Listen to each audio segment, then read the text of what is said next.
Hello, and welcome to the Natural State Podcast. I'm your host, Dr. Anthony Gustin. It is my belief that the natural state of any living organism is health, and that our artificial habitat has forced us into having artificial health problems. This show is my attempt to dive deep and learn about using nutrition, sleep, movement, relationships, and more to help you reclaim your natural state of health in a modern world and show you how to thrive in an environment that's stacked against you. If you enjoyed today's show, you can find out more details and information at dranthonygustin.com. On this episode, we have Aaron Alexander, who I think is one of the premier leaders in the movement space in the entire world. This guy has some crazy concepts and frameworks, and he just doesn't think that movement, same with me, that it is just beholden to your physical body. There's so much more in movement and how it affects different parts of your health, physical health, mental health. And he has a lot of different frameworks, 5 different ones that sort of simplify his view on health and how movement is sort of a predecessor to a lot of different things. And his framework is called the Align Method. We sort of tap into each 5, one of his sort of core pillars. And it's a fascinating conversation.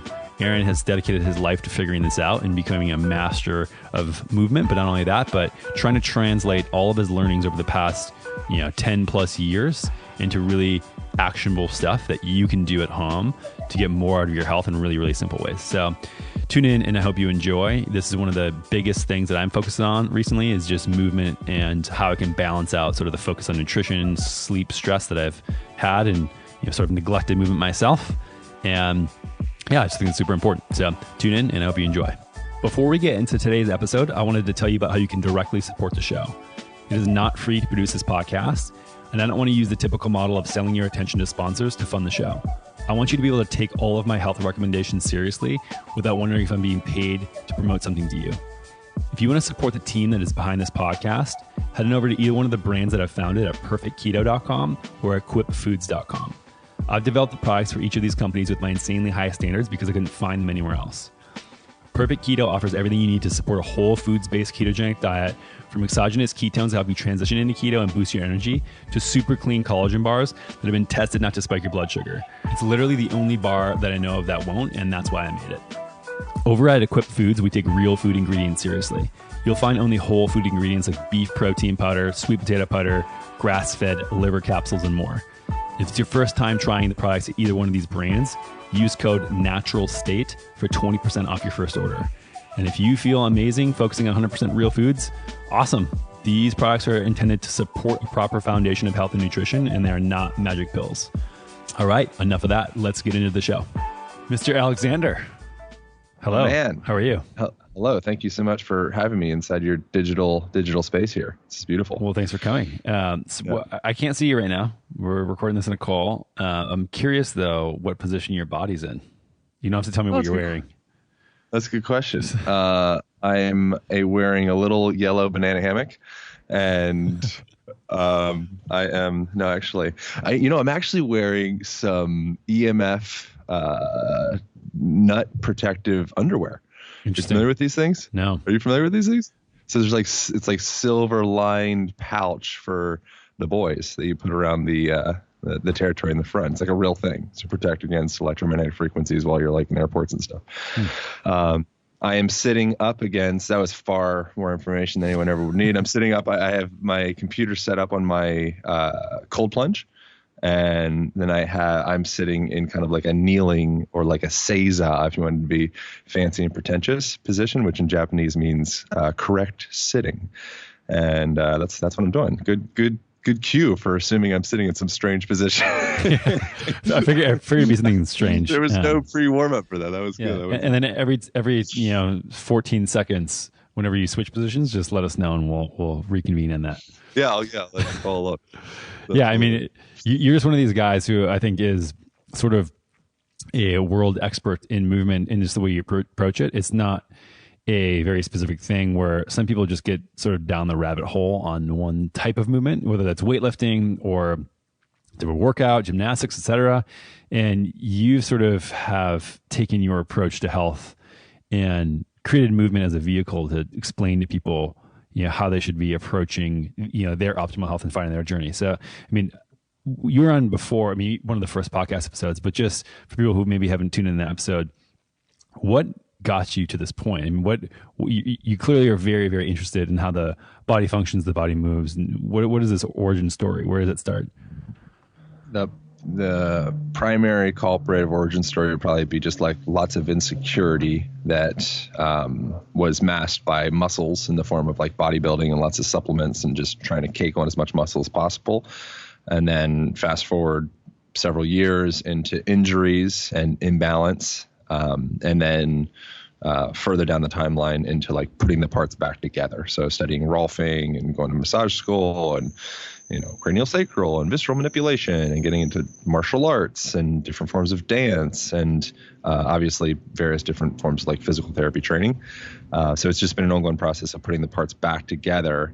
And then also recognizing that the body isn't just the physical body alone. It's an expression of the way that a person operates mentally, physically, emotionally. It's like this outward physical tissue expression is typically a translation of something deeper.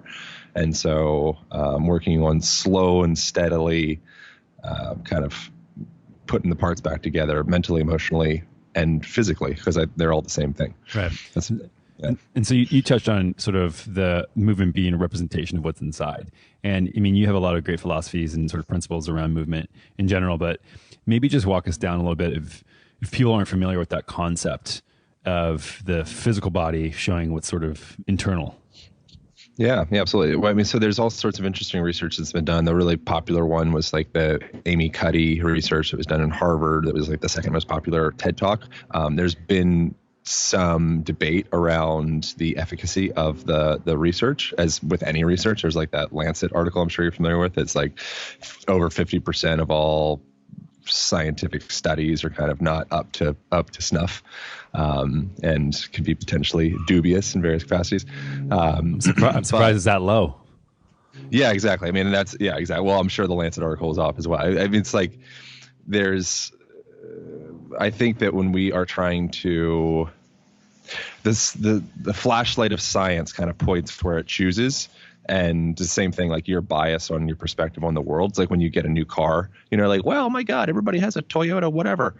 I think the science is the same thing. It kind of seeks out what it wants to find.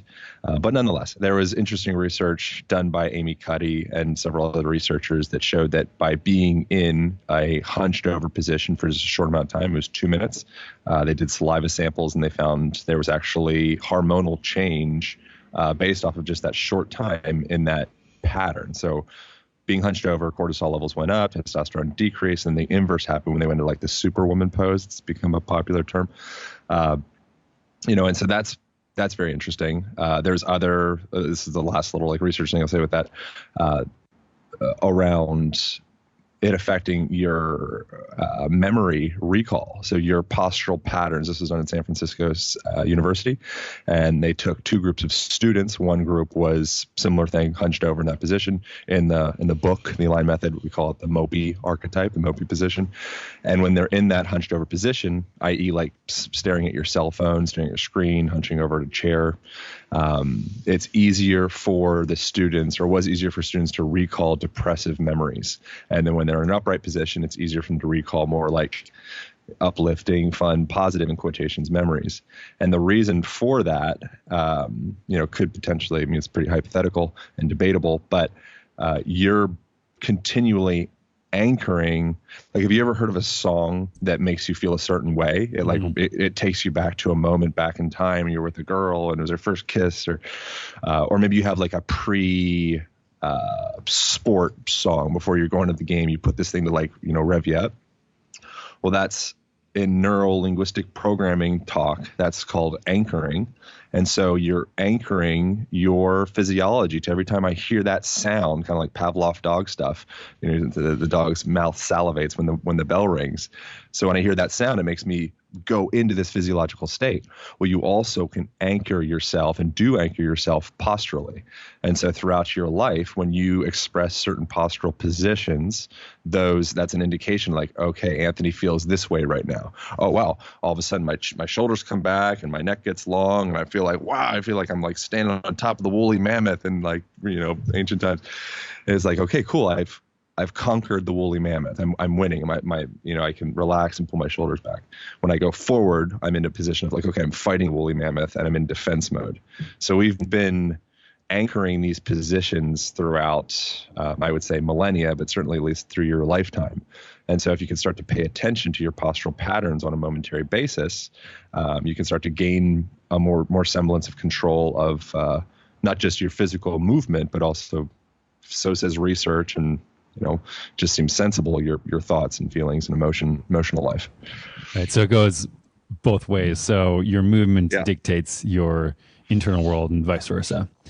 Absolutely. And one of the main things that I don't think people realize, it's like they're just like how you walk around in public and you see a lot of people who, if you were to compare them with hunter gatherers, normal people in tribes, or in how humans should be in a natural state, you'd say that person looks very abnormal just from the shape of their bodies, because they've been eating a bunch of things that have been sort of artificial.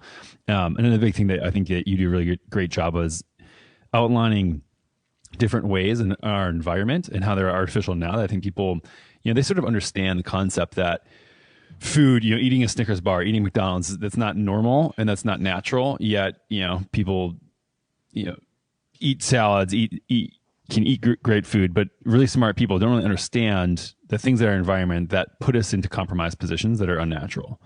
And so, what are some of the things that, obviously you're sitting down in an odd position right now, but as far as the common things that people don't realize, obviously a chair, things like that, but people think, oh, it's sort of a normal position.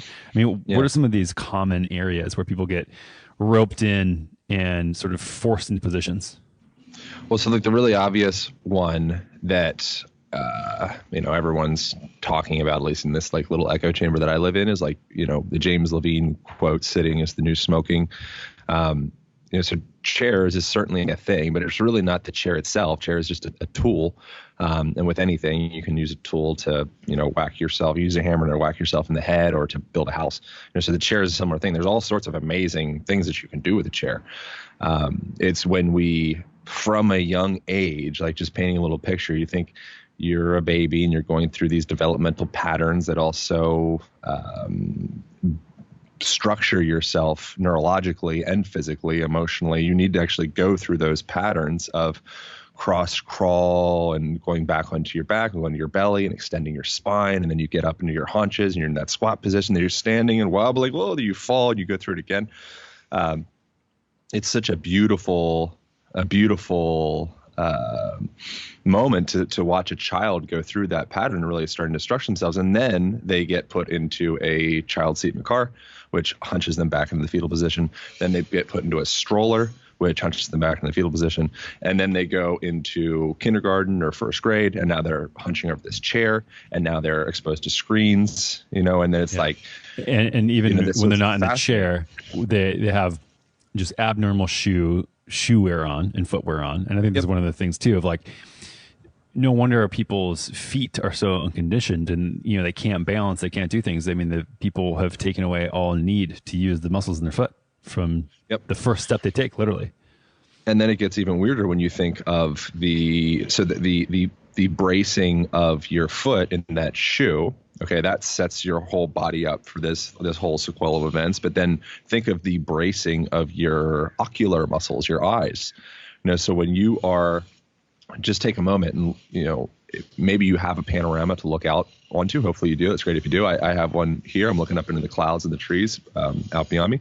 When you're doing that, you're literally taking your eye muscles, they're called the ciliary muscles, amongst others, through a full range of motion. So when you look out in the distance, they can actually relax, because now light doesn't need to be bent or refracted in order for you to be able to perceive a clear image. And so those muscles in your eyes can relax when you look out into the panorama. Or you could just be in a room or in a place and just allow your vision to kind of go blurry a little bit, and kind of just go hazy and just take in the whole room, the panorama of the room. And that's literally tied into your autonomic nervous system state. So when you are looking out in the panorama, similar thing, this postural patterns, where you're standing up on top of the woolly mammoth. I've won, we did it, we're feeding the tribe. It's a similar thing when you're standing on a hill.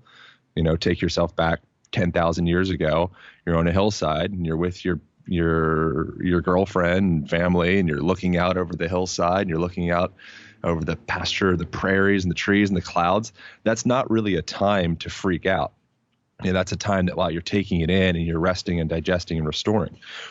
Now put it into the time where you're pulling the bow back and you're shooting an arrow and you're focusing all of your energy myopically into that one point of focus to be able to kill the animal in this case, or the zucchini or whatever. That's putting you in more of this like sympathetic fight, flight state. Or cell phone or computer screen. So what we're doing now, since we don't have bows and arrows and woolly mammoths and all that stuff, is now we're focusing on our cell phone. And then when we're not focusing on the cell phone, we're focusing on a computer. And then we're not that we're in enclosed walls. So our vision's not be able to go beyond like, say, 10 feet. And that's literally chronically putting our nervous system into a little bit more of like an executive function, get shit done, fight, flight type place. And then enter, all sorts of interesting, chronic fatigue or adrenal fatigue. And there's a lot of, we're an under-rested society in general, and your vision is a part of that. Yeah. And I'm sure you agree, but these states aren't bad to be focused and have this, but the overuse of them is just very unnatural. Yeah. Yeah. It's like, it's one of your many gears, and our culture, Western culture, screen staring culture is kind of stuck on that one gear. Eventually, just like if you have a motorcycle, like I used to have a dirt bike, had lots of dirt bikes, but when I was like 12, I had a dirt bike. I was riding around my yard, and the guy at the shop's like, that's cool. It's fun, get your balance figured out, but you need to get out of that first and second gear. You're going to like burn that gear out. You need to get through the full range of gears. Well, it's the same thing with your eyes. It's the same thing with your movement. It's the same thing with even your vocal cords, taking your voice through a full range of motion. So the movement conversation is so much bigger and more fantastic than, oh, okay, I got to move. I got to go to pull-ups and snatches and curls and wear spandex. It's like so much more than that. Tell me more about the vocal cord thing. I haven't thought about this one before, but it makes a lot of intuitive sense. Yeah. Well, so there's an interesting, there is a museum, you can see it on YouTube, where certain frequencies, there's a particular kind of like, I don't know, diorama set up where they had specific frequencies that you could play, and then they had different rings, concentric rings of different densities and shapes, and one sound would actually cause one shape and density ring to resonate, and then you play another sound, and then the next one resonates, and then play another sound, and the next one resonates.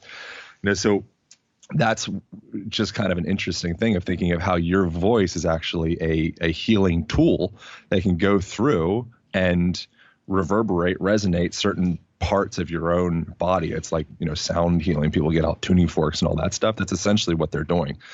So that's one interesting thing. The other thing is your tonality of your voice. There's a fellow, Albert Moravian, that was in UCLA, like the 70s. He came up with the 55-38-7 principle, saying 55% of our communication comes from body language, 38 is tonality of our voice, and then 7 is just the words that we're actually speaking. So if there's any incongruence there, people 93% of the time will pay attention to the tone of a person's voice and the body language. And what that is, think of like being around a baby. Babies are so sensitive and attuned to their environment, because they don't have any intellectual idea of what's going on. They're just sounds, body language, light, like they're tapped right into that. And so a child will be attuned to the voice of somebody versus, so like they end up being more, feel more comfortable around like the sound of a mother typically. Whereas oddly enough, men will do better. Their voices will respond better to dogs. So we're always communicating with the tone of our voices, and we're literally tuning our nervous system in a sense. So throughout history, there's certain sounds that have been programmed as being, that's a dangerous sound, so maybe like a high-pitched, violent, quick sound. And then there's certain other sounds like a waterfall or, a breeze or something like that will actually calm the nervous system. And so you can start to integrate those sounds into your life, get a little like water fountain in your house, and actually kind of tells your nervous system like, it's okay, it's safe, it's okay, it's safe. Or a didgeridoo. Well, so that gets into, more, it's, that gets into the whole breath conversation. So as you're using the didgeridoo, you're incorporating tonality. So the same conversations before, but now you're emphasizing that long exhalation, which exhalation again is tied back into that autonomic nervous system state. So when you're blowing out, you're activating more of that rest, digest, calm, parasympathetic side. And when you're breathing in, you're activating the opposite side, more of that sympathetic, get up and at 'em side. So if you do long,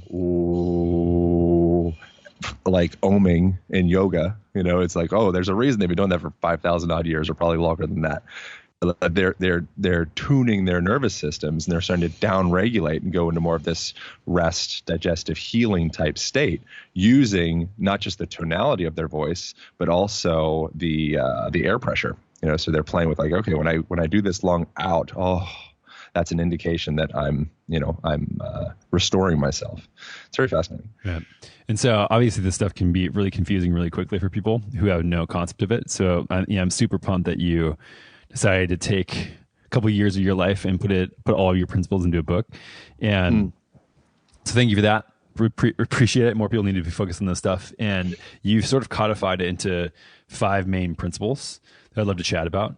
And so if you want to walk us through just, I think it's a really good framework to sort of be able to analyze your life and how you're operating and working through the world, and be able to sort of work in some of these things sort of effortlessly.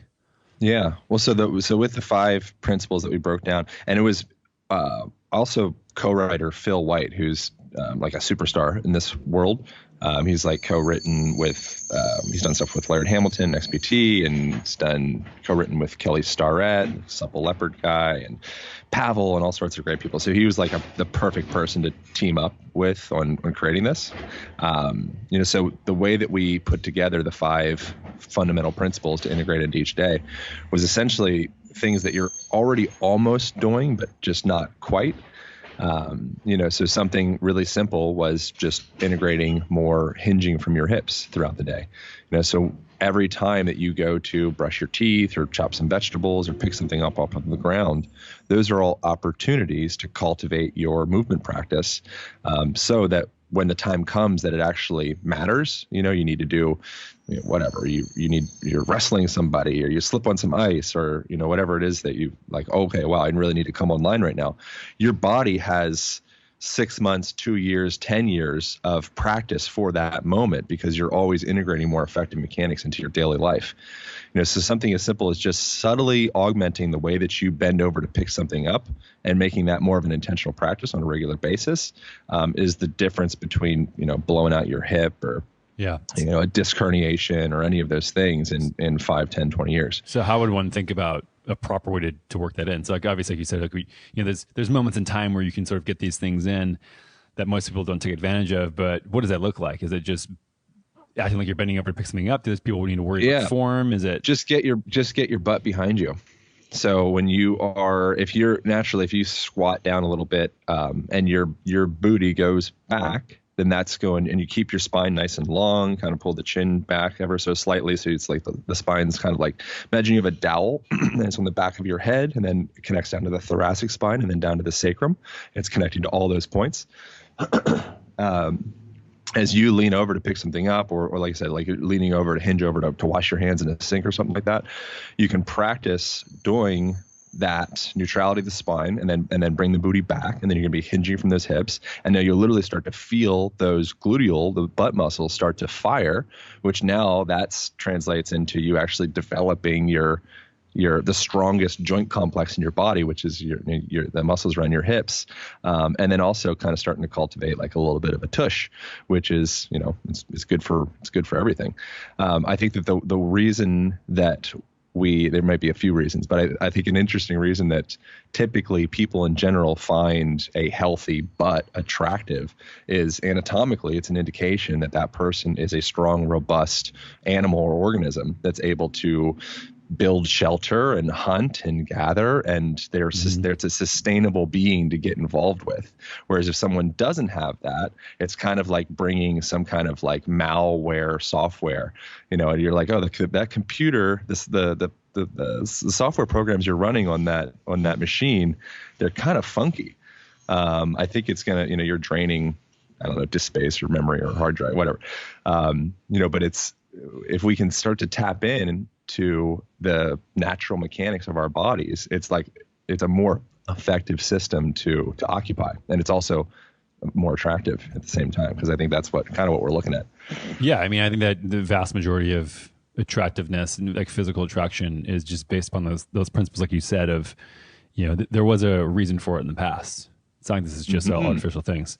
Being robust, having good posture, all of these things are a sign of just good health. That's what we think people are attracted for is, I want to have a child with this person so that the species can survive. That's all it is. Yeah, you don't want somebody. It's like, I heard, speaking of Laird, one of the things I heard him say one time that I liked was don't be a liability. When you are surfing 80-foot waves and you're going out with, somebody on a jet ski and you're like, your buddy's like, every person really matters. And if you go out there and because the mechanics, you have some malware running in your system that puts you in a more vulnerable state, now all of a sudden your tribe in that situation of 3 to 6 guys or whatever, now they have to save you and they have to risk their own lives in the process of saving you because you brought some software out that didn't function in the water. So that's like a very, obviously like way out there at the end of the spectrum situation, but come back into just a tribal situation of like, okay, I want to be in a partnership with a person that's not going to need, surgery in 10 years and is not going to have all these health issues and is not going to be kind of like a liability to my family. I want someone that's going to be able to take care of my family, and somebody that's going to be able to take care is going to be someone that's a healthy, robust human animal. At some point, your health will absolutely be the most important thing to you, without a doubt. And so you have a choice to start to pay attention to that now, or wait until you have no choice. And the only wish that you would have in the world is that you have your health back. Right. But while we have it, I mean, it's just, there's nothing, take any billionaire out there, if they don't have their health, they would go straight back to being some dude in a 1-bedroom apartment in wherever, making $60,000 a year in a heartbeat, if they could have their health back. Like it wouldn't even be a conversation. Okay. So hip hinging. Sorry. No, it's great. So, I mean, what are some of the principles that you guys have that you wrote down? Spending more time on the ground. So this comes back to the hip part. The hip is just such a subtle augmentation that it's like, oh wow, like, yeah, I'm already there. I may as well change a little bit. The other one that might be somewhat of a jump-ish for some people would just be spending more time on the ground. So within that, it's, first of all, make sure that the ground is, at least it's in your home, make it comfortable, get a comfy rug, get like floor cushions, get some, make it like a cool spot, put it near a window, get natural light in that area, maybe put a yoga mat down, foam rollers, like make it a thing. But when you are going through that full range of motion, naturally, you're taking your hips and your knees and your ankles and your pelvic floor muscles and your circulating lymphatic fluid. Like it's like an auto tuning / cleanup mechanism for your body. That's, been an onboard tuning mechanism since, before humanity. It's been a part of your vehicle to clean the system forever. So something as simple as just getting down on the ground for, say 20 minutes a day in total. And every time you're checking your emails, or maybe you're like having some breakfast or something like that, raise your butt up, get yourself down through that full range of motion, because there's a few reasons. One, cultures that spend time on the ground like that, they have minimal to no incidence of osteoarthritis of the hip, really low incidence of OA of the knees, pelvic floor dysfunction is much lower, fall risk is just off the table. It's not a conversation anymore. So thinking about your parents or grandparents or yourself, and wanting to be an autonomous, strong, robust being for your tribe, while you have the capacity to go through that full range of motion all the way up and down, it will behoove all of us to actually take advantage of that, because if you do on a regular basis, it won't go away. And you happen to be healing yourself at a cellular level every time you're going through that replenishing full range of motion. And so it's like a no-brainer to just simply spend a little bit more time down on the ground. Yeah. Up and down. And one of the things I don't think people realize about this is they might say, oh, well, that's extremely uncomfortable. And that's sort of the point. I mean, there's no time in human history where we've had these like giant plush couches and chairs where we were able to lounge in the same position for hours on end. Yeah. And, I prefer environments where, it causes you to move a little bit. And this is one of the things where as nutrition, you can only really screw it up a couple of times a day. As far as movement goes, you're practicing your movement 24 hours a day. Yep. Yeah, exactly. And no matter what, I mean, sitting is obviously, like you said, there's a lot of problems with that, but even a standing desk, I don't think is a great solution. I mean, stagnation is, I think, the problem here, not necessarily any one position, but it's just not moving through various positions all the time. Yeah, that's correct. Yeah, Oh, go on. Sorry. No, you go on. I was going to say that, and getting on the floor is one of those things where it is a little bit more uncomfortable, and you notice yourself shifting from one side to another, putting one foot across in front, then one in back, and sort of having this normal variance of movement that you would have not had otherwise in a very comfortable chair. Yeah, and that's like those little micro fidgeting moments. First of all, two things. One, if you're used to spending more time, laying on your side and on your belly and kind of twisting and turning, put your legs in a 99 position, and then you're straddling, and then you're like that actually, for people that are more accustomed to that is super comfortable. And the idea of just sitting kind of, and just stagnating in that sedentary position for an extended period of time becomes very uncomfortable as you start to habituate yourself to a little bit more like a movement-rich lifestyle, I guess you could say. And stillness is really valuable as well, but I think stillness is like a practice, like meditation and such. I think it's immensely valuable. But that gets into the power of those little micro fidgets. And referring back to the James Levine fellow that I mentioned before about sitting is the new smoking, he is the world leading researcher around sedentary lifestyle, essentially. And one of the things he mentioned in his research, I think a term that he coined was NEAT, non-exercise activity thermogenesis. And what that's just a fancy way of saying the calories that you're burning throughout the day while you are just doing stuff. You're washing dishes and you're picking stuff off the ground, and you're maybe sitting on the ground and getting back up to check your cell phone that you intentionally put across the house. So every time you need to check it, you have to walk and add more of those healing steps into your day, and you have to go all the way up and down through that range of motion. If we can start to instill some of those subtle little practices in quotation marks into our lives, that NEAT deficit, he calls it, can span anywhere from up to, he put 2,000 calories a day. I would say it's probably much more than that, actually. But that's the difference of if your goals are more like, you want to be fit and you want to have, obviously like better neurological function, cognitive function, but even just like I want to lose fat, just adding a little bit more of those steps into your day to day, not only will it burn calories more effectively, but it also literally starts to get your whole physiology operating more effectively to burn fat and to make you feel more well in your body. You need to circulate your system. You can think of your body like a pond. So if you get a pond and you build it in your backyard and you have this pump, and you want to make sure first you have the pump that fits the size of that pond, the amount of gallons that you have in the pond, and then as well, you want to make sure that there's a consistent circulation throughout the whole body of water. So you might need two pumps, perhaps one on one side and one on the other side. And you want to make sure that that whole system is continually getting that movement for the fish and all the plants to be healthy in there. With our bodies, the way that we do it is, say you do like your Soul Cycle workout or your CrossFit or whatever.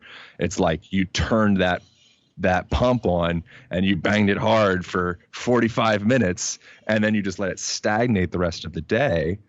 There's all sorts of research. There's another one, Joan Vernikos, that she was I'll wrap this idea up really soon, but she was the director of life sciences at NASA for like 40 years. And she found that astronauts in space that would go through regular exercise throughout the day, little micro exercises, would actually respond way more effectively to that exercise than the ones that would backload or front load that. And the ones that would backload or front load their exercise into like a big 3-hour bout, at the end of the day, they would go more into this like rapid aging process, so you take yourself out of, when you take yourself out of gravity, your muscles turn to fat and your bones get less dense, and cognitive function declines. You come back, you're like, whoa, like I'm almost senile. I was only in space for 6 months.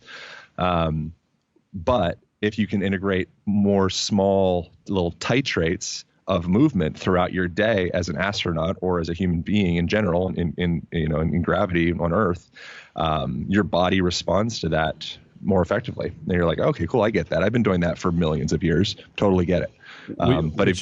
Which is the opposite thing that most people do on a day-to-day basis. Yeah, exactly. So if you were to see an animal in nature that was in that position, like take away computer, take away work, take away all that stuff. You just, you go out, you see a gorilla in the woods and they're like sitting on a rock and they're kind of in that same position. There's a photographer that took cell phones away from people. Like he photoshopped them out. And every person looks quite sad in the image. He probably cherry picked them, I'm sure. But the people look quite sad in those images. So imagine a gorilla out in the woods that was in the common ranges of motion that most modern humans go through throughout the day. But take away the computer, take away the office, take away the car, all that stuff. Just watch the position of the gorilla in the woods. You'd be like, oh my God, he's sick. Like we need to help this gorilla. What can we do? Yeah, and so obviously, we're talking a lot about artificial environments and strategies to get out of that. What about for the upper body? We were talking about getting hip hinging, sitting on the floor, getting your hips up and down, knees, ankles, hips, etc. What about upper body? Hanging. That's one of the chapters in the book. There's multiple books, one particular called Shoulder Pain ? By a guy called Dr. John Kirsch, who's an orthopedic surgeon, that found that patients that he would see that he was potentially going to do shoulder surgery for shoulder impingement and various issues causing them pain. He eventually was like, I think, when was the last time you just hung from anything? Because that's like arguably your ancestors were brachiating creatures, arboreal creatures, swinging around trees and such. And our shoulders are actually more structured to hang than monkeys' shoulders, for example. Like the term monkey bar is actually a misnomer. It should be human bar or ape bar or, monkey. We're better brachiators or hangers than monkeys are actually. Like our shoulders are and hands and everything is our collarbone. It's built for it. So you take that kind of evolutionary link out of our system and you'll see, for example, shoulder impingement start to manifest itself. Once the shoulders start to collapse forward, then that upper cross syndrome starts happening, which is like a fancy way of saying like forward head posture. Your neck starts jutting forward, and you go into that kind of hunchy spinal position. There's just this collapse in there that trickles throughout the rest of the body. The simple practice of just getting your arms all the way up overhead, just like you do in any yoga class or maybe Olympic weightlifting, you're gonna push that bar up over your head.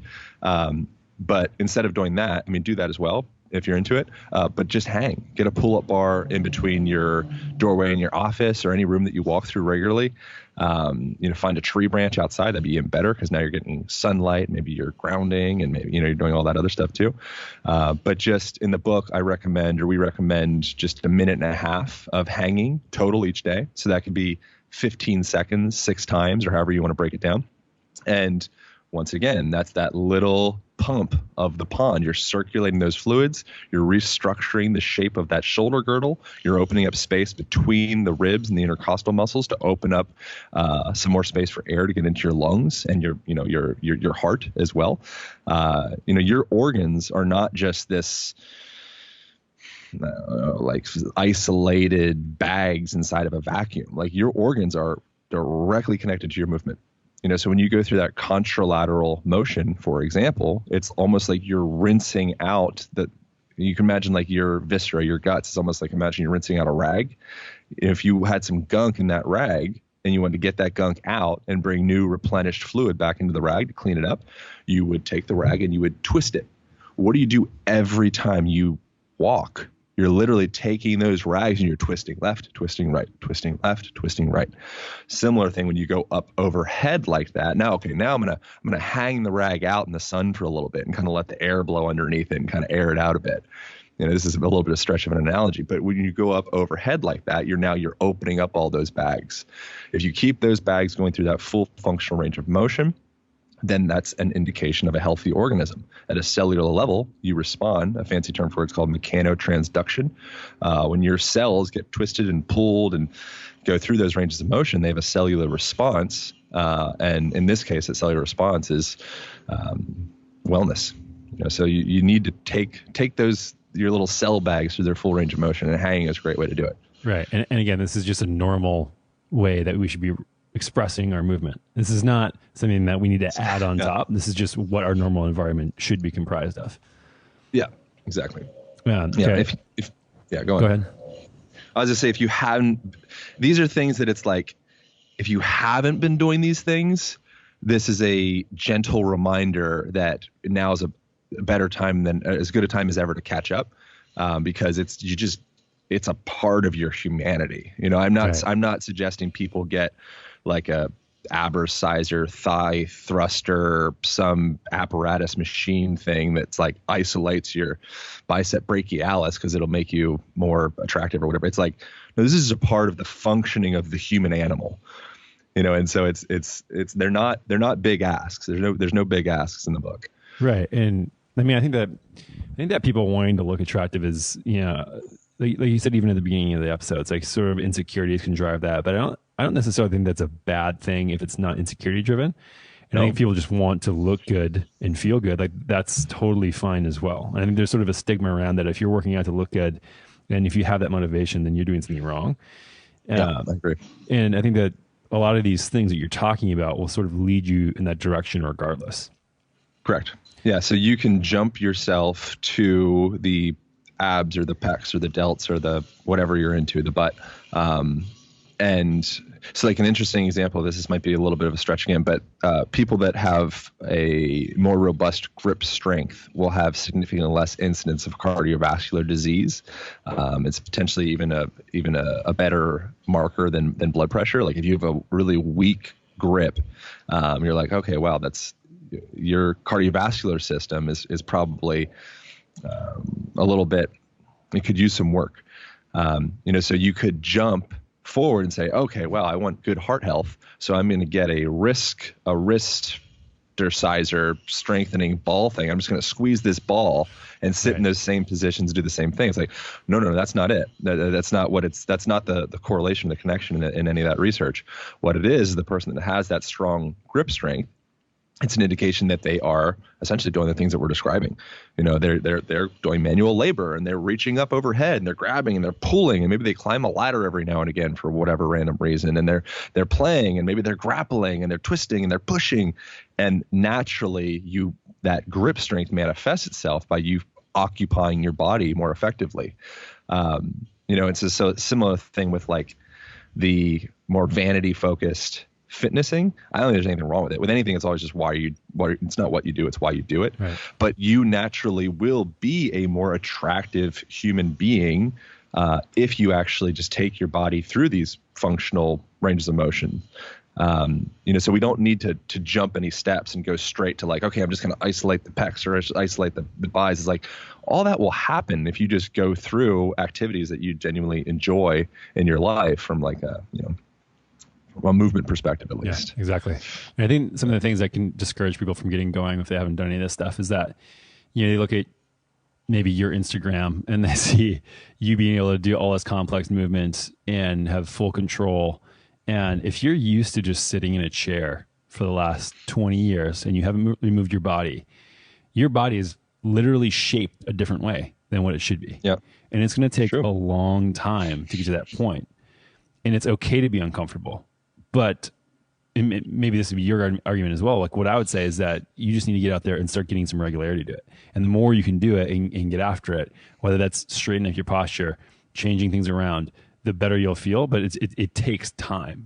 To expect to just be able to do some of the things that you're able to do now. Like I'm sure you've been working in your movement for many years.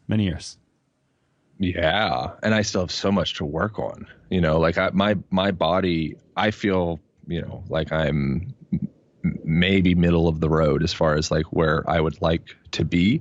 But then there's also really a great value in like being totally satisfied and grateful and content where you're at. But yeah, I mean, it's been a very long, at times arduous process of getting the parts put back together. But I still have lots of imbalances throughout my body that I'm working on. I by no means am like some holy, up on a pedestal being at all. I'm like right in the thick of it with anybody. The really valuable thing with anyone, and where everyone can find common ground, is as long as you're dancing right around your edges, borders, and I'm dancing right around my edges and borders, we can connect on that and we can be friends. But when you're with somebody that they're just like, man, you were just so like right in the middle of your kind of like comfort bubble, and you're not really pushing for any kind of expansion, or you don't put yourself in any situations where you really feel uncomfortable, like ever. You're just kind of just sit in this little safe pocket.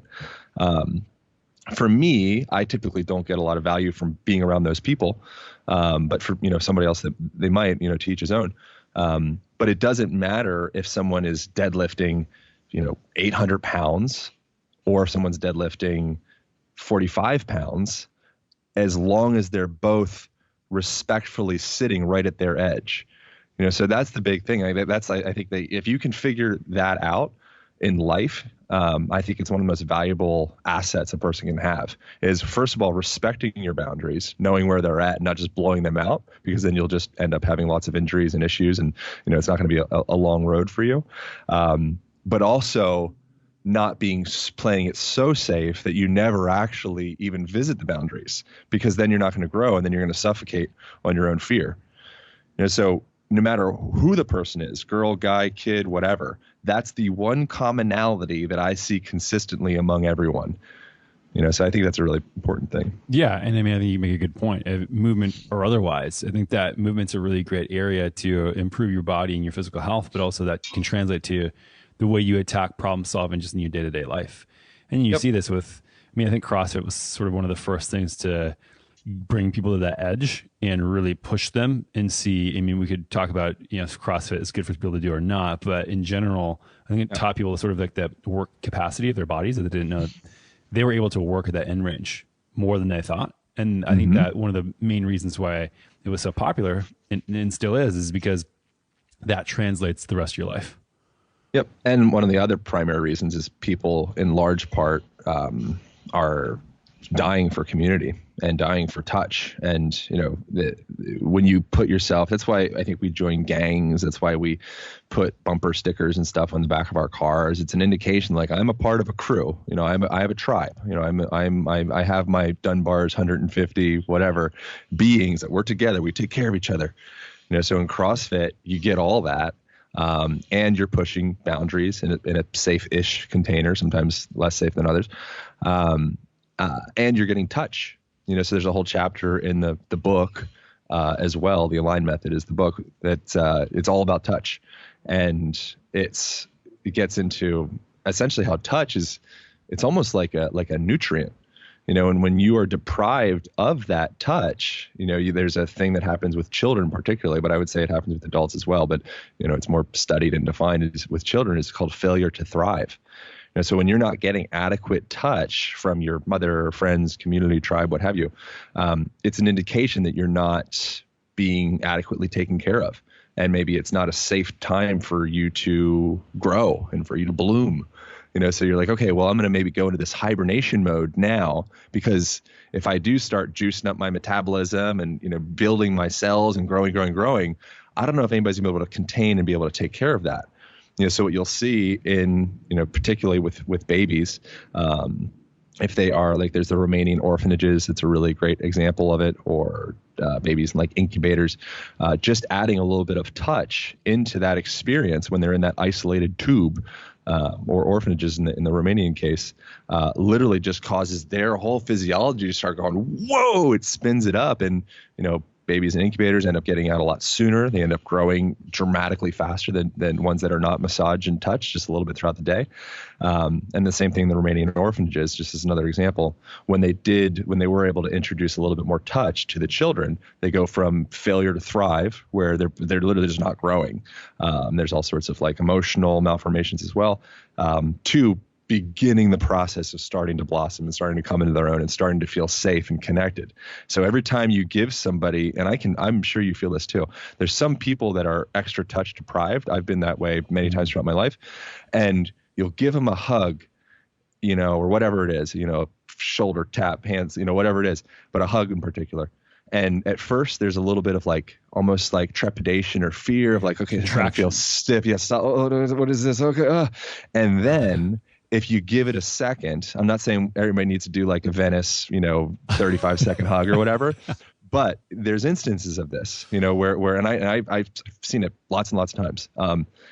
Perhaps I'm projecting, maybe it's my own shit, but nonetheless, you get past that point where they're like, okay, cool. It's okay to just experience a moment of being held by another human being right now. And all of a sudden you just feel this, oh man, and that experience is invaluable. There's no supplement or exercise or anything that can replicate that. There's no nootropic blend or protein supplement. That moment of feeling held, supported, loved, accepted from another person through this, in this case, the medium of touch, it speaks to the human organism at a cellular level, unlike at most anything that you'll find on the market, certainly. Yeah. Yeah, it makes a lot of sense. And I appreciate that you put that in your book. It's one of these things that it's still tied to movement, but it's an important part of health that people aren't recognizing. And I think you've done a phenomenal job doing that in this thing. And I can't wait for it to be unleashed in the world. So if you want, if you want to chat with a little bit about where people can find it and more of your work.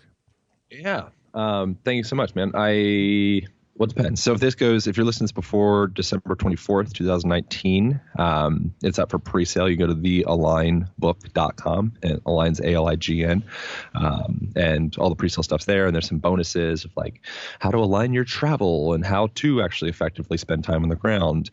And then if it's after that, bookstores or Amazon or wherever you get your books. And then, obviously I have a podcast and everything's aligned. If you just look up Align Podcast on the internet, you'll find all the social media and all that stuff. All right, Aaron, appreciate it. Thank you, brother. I really appreciate you, man. Thanks so much for making time to do this. Of course. Chat soon, buddy. All right, see you, bro. Thanks for listening to this episode of the Natural State Podcast. Hope you enjoyed it. And if you did, I'd really appreciate you heading over to whatever service you're listening to this podcast on, dropping me a 5-star review and your thoughts on the show. This helps us get discovered by more people and spreading the good gospel of health. And if you want to stay plugged into all of my self-health experiments, recent research and books that I'm reading and my interpretations of those things, products that I'm testing and thoughts on all things related to health, check out my free weekly newsletter called The Feed. You can sign up for that at dranthonygustin.com/thefeed. That's dranthonygustin.com/thefeed. Thanks again for tuning in and your support of the Natural State Podcast.